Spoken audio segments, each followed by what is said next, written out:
Hey everyone, this is Jane with Barlow Herbal, and you can see the beautiful face of my guest today. This is Miss Marisa Peer. She is coming all the way from London, England to be with us today on this great video. And this is not live, like I told you, Marisa, but we are going to talk about some amazing things now. The reason I know Marisa is I met her at a mastermind last year, so 2015, and I got to listen to her talk, and she did a little hypnosis thing with us, and it was just riveting. And I didn't want her to stop talking. I wanted to hear more and hear more stories. And I think that the way that you have helped people live, Marisa, is absolutely incredible. So I wanted to share you with my people. So before we get started, I want to read your bio so people can kind of have a little bit of an idea about what you do and who you are. So Marisa teaches simple steps that produce dramatic and life-changing results. She seamlessly brings her one-of-a-kind therapy room techniques to the podium, leaving her audiences both transfixed and transformed. And that was my experience too. Her acclaimed Mastermind Your Life series focuses on the thought patterns and mental habits that can be detrimental or beneficial to our success depending on how we use them. When she reveals her fundamental rule that all our emotional and personal problems come from us believing we are not enough and explains how to overcome it, the results are tremendous and dramatic. So in addition to being a national magazine columnist, she has appeared on major media outlets and television shows, including GMTV, Lorraine Kelly, This Morning, Sky News, ITV News, BBC News, Channel 4 News, BBC Radio, and there's a whole big list here that I could go through. So even just before we started recording, you told me that you just talked to somebody in LA about being on a TV show. Is that right, Marisa? Having my own TV show, yeah, which is really exciting. My own show, showing them how I can fix it with the most profound issues, whether physical or emotional, in an hour. So it's really exciting. Wow, I love what you do, and I just love the way you convey your message and your story. So maybe if you could just, I don't know where you want to start. One of my most powerful things I heard from you was about how if we all understand that we are enough just how we are, regardless of what other people think about us, let's start with that. I think that's very powerful. So I've been a therapist for a long time, and I was very lucky that I got voted the best therapist in Britain. And I'm only telling you that because it opened a lot of doors, and all of a sudden I'd be working with a rock star or a movie mogul or a huge TV personality or a CEO of a massive company. And I realized that actually they all have the same problem. You're going to meet someone, some major A-list celebrity, some Oscar-winning movie star, and they're so troubled. And I realized very quickly that they all have the same disease. The disease is, I'm not good enough. And it's like, what happens is people think that, people in acting and movies are very damaged, but actually the movie business doesn't damage people. Damaged people are very attracted to the movie world, to the being a singer world, to the being famous world, because their belief is I'm not enough, and if I become famous, I'll become enough. And then when they become famous, they go, oh, but you know what? I still feel the same. I thought when I was rich and beautiful, everyone would love me, and now I've got this body, these clothes, this look, but it's not me. So if you look at people like Heath Ledger and Philip Seymour Hoffman and Amy Winehouse and Brittany Murphy, and even way back to Marilyn Monroe and Princess Diana, people who should have everything, but the one thing they don't have is a feeling of I'm enough. And so I called it a kind of illness, and I started to realize that with all my clients, they come in with a problem. It's like an onion. It's like, here's my problem. I eat compulsively. Here's my problem. I shop compulsively. Here's my problem. I'm addicted to cigarettes or alcohol or drugs or shopping or sex or even shoplifting. There's some addiction. But you see, when you peel away the layers, like you peel away the layers of the onion, the core is always the same. I'm not enough. I need to buy so much stuff because I'm not enough. I have this emptiness, and I fill it with shopping. And I have millionaires who shop in Prada and people with no money who shop in garage sales. It doesn't matter. It's all about volume. And it's the same thing with people who eat excessively because they just never feel enough, or who excessively work. They're workaholics or they're perfectionists. Because the feeling is I'm not smart enough or beautiful enough or funny enough or rich enough. I'm not good enough. And initially I was really shocked when I'd meet Oscar-winning actors that I was in awe of, and they'd come and they go, yeah, I don't really know how I got the Oscar. It's a complete fluke, and one day the world's going to find out I'm a fake. You're like, really? They're, oh, yeah. And so I began to realize that all my clients, whether they've got their own bakery or their own nursery, or whether they've got a huge multi-million-dollar company or have this sickness, I'm not enough.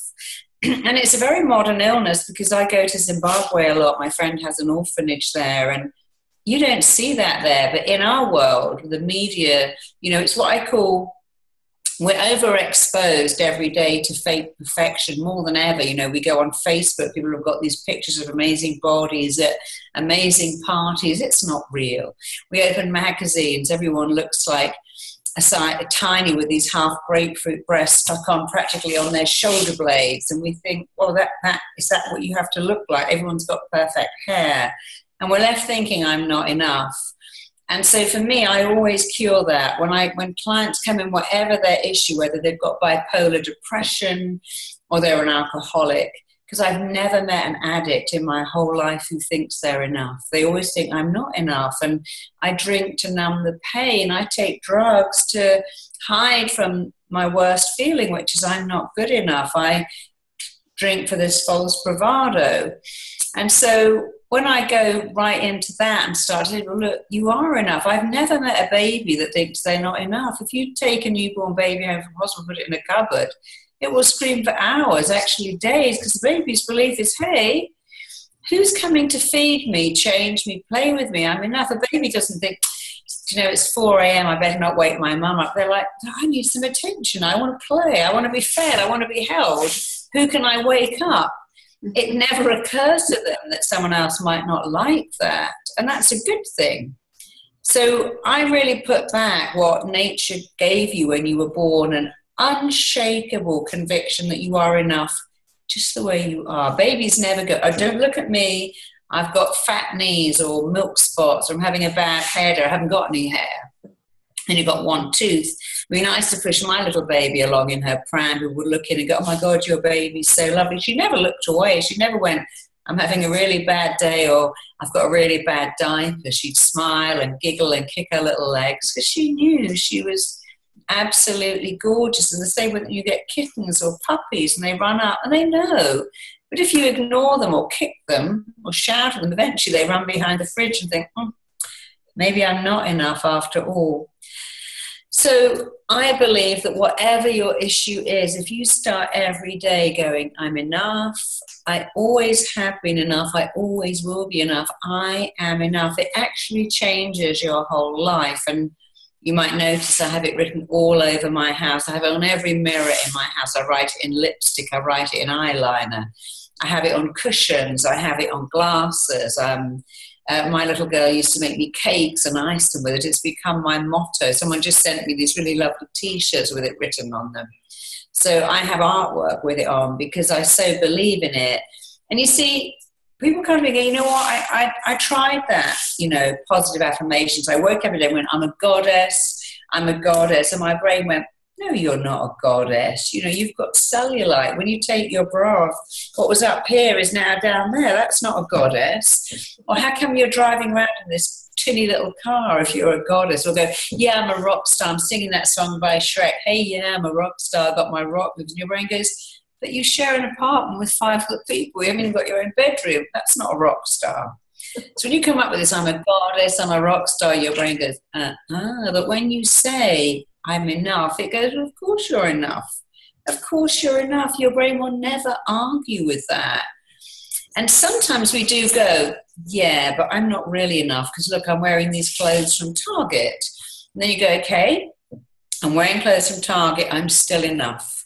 I don't have my own home, I'm still enough. I don't have my own car, I'm still enough. Because the brain doesn't argue with something that's so fundamentally true. And you want to forget all about that stuff about being a goddess or a rock star and just say, I'm enough, because your mind lets it in like putting lotion on dry skin. It soaks it in, it absorbs it, it believes it. And when you say it every single day, or just write it on your mirror so it's the first thing you see in the morning, what happens is it starts off being what you do, and really, really fast it becomes who you are, which is a wonderful thing, because who wouldn't want to think they're enough? Yeah, I really love your analogy about your baby, your daughter when she was a baby. It's just so true. Babies might be, have a stinky diaper full and be covered in stains, and they still will laugh and play with you, and that's, we don't have to deal with that now as adults, and we still don't think we're enough on those simple things. So to me, when I heard this message and some of the stories behind that, like I love the story of the man in LA who wouldn't even let you park his car by his house because it wasn't a Porsche. Yes, I had to go work with this really, really, really famous movie star. And before I went, I got all the spec to work with him from his manager. And he said, what kind of car have you got? I said, I've got a Mustang. He went, you can't park that on the drive. He can only have Jaguars and Porsches and Ferraris, Maseratis. In fact, you can't even park it outside the house on the street, put it round the corner because that will wind him up. So I've gone along and I've turned up at this amazing, truly amazing Hollywood glass, beautiful, incredible house. And I hid in his eyes, substandard Mustang, which I thought was really cool, round the corner, knocked on the door, went in. And the spec was, this guy's had every kind of therapist. He's had every kind of doctor. He's been in rehab. He's done everything and nothing works. So I went in and the first thing he said to me is, I don't even know why they've sent some Brit person to fix me. Nobody can fix me. I've done everything. I'm like, okay. And so I said to him, I love your house. And I hate this house. I hate this house. The neighbors are horrible and I'm moving. And he said, this is the 6th house I've moved to in 6 years and none of them ever work out. And then he said to me, you look a bit like my 4th wife. I'm like, thank you. And oh no, she was such a disappointment to me. She was the worst one of all of them. I'm like, okay. And we've gone into the den, and he's got a BAFTA. A BAFTA is an English Oscar. And I said, oh, you have a BAFTA? He went, do you know what a curse that is? When as an actor you get a BAFTA or an Oscar, it's a curse because every year you've got to get another one. And when he said that, I said, you know what? I actually know what's wrong with you. He went, what? How can you know that far? I said, no, I know. I know exactly what's wrong with you. Well, what is it then? I said, well, excuse me, you just don't think you're enough, do you? And big tears started to leak out of his eyes. And he went, what, do you think that's true? I'm like, come on. I know it's true. And actually, so do you. I mean, look, you hate this incredible Hollywood house. It's amazing. You can't have a car on your drive if it isn't a Ferrari. You've had 4 wives. They all disappointed you. And you think an Oscar is a curse? You don't feel enough. The house, the Oscar, the wives, they're all filler for the emptiness in you. I said, anyway, I'm certain that's your problem. And if I was a doctor, I'd say, okay, here is your diagnosis, and now I'm going to give you a prescription to cure you. But first of all, tell me about your life. And he went, well, I was raised in a trailer park. We were trailer trash, didn't have any money. My dad worked in construction. My mum was a nurse. But because we had no money, my mum worked nights because my dad, whenever it snowed or rained, he didn't have any work because he was an outdoor construction guy. And because my mum worked nights, I would make my dad dinner at night, and I made him real construction workers' dinner, meat, potatoes, gravy. And they didn't have any money, so I had bread and milk. And I said, oh, okay. And did your dad ever give you any of the leftovers? He went, are you kidding? My dad would give that food to the dog before he gave it to me. I went, well, there it is. A little kid whose mum's working nights would think, oh, why is my mum not here with me? They can't possibly work out that she has to work nights because the pay's better. They can only work out I'm not good enough or she'd be here. I don't have the same food as my dad who gives it to the dog but not me because I'm not good enough. And I said, so there's my diagnosis. I can promise you it's correct. And here's your prescription. I want you to write it all over your house. So he had a lot of lipstick, having had 4 ex-wives. So we found some makeup, and I wrote it all over his mirrors. I'm enough, I'm enough. I took his phone and I put it into his phone alerts. And I said, look, I promise you, if you say this every day, would change your life. Particularly say it when you're in the shower or cleaning your teeth. What else are you going to say? Oh, I love the smell of this shampoo. It's nothing to do in the shower or when you're cleaning your teeth except go, I'm enough, I'm enough, I'm enough. So he promised me to do it, and he was quite excited because no one had suggested that.